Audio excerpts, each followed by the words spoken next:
الحمدللہ رب العالمین والصلاة والسلام علی خیر خلقہ محمد وآلہ واصحابہ اجمعین۔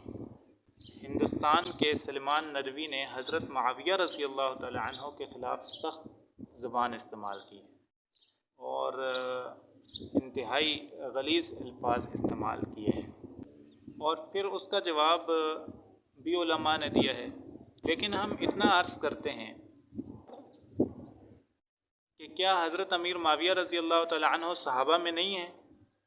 اور آپ کو کیا ضرورت پیش آئی اس طرح کی بات کرنے کی؟ تو کیا صحابہ پر بات کرتے ہوئے، ایسی سخت زبان استعمال کرتے ہوئے آپ کو اللہ کا خوف نہیں آیا؟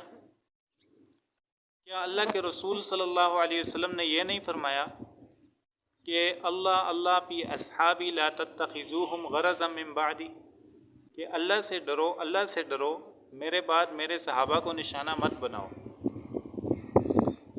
من احبہم فبحبی احبہم، کہ جو صحابہ سے محبت کرتا ہے وہ میری محبت کی وجہ سے ان سے محبت کرتا ہے، اور جو ان سے بغض رکھتا ہے تو وہ میرے بغض کی وجہ سے ان سے بغض رکھتا ہے۔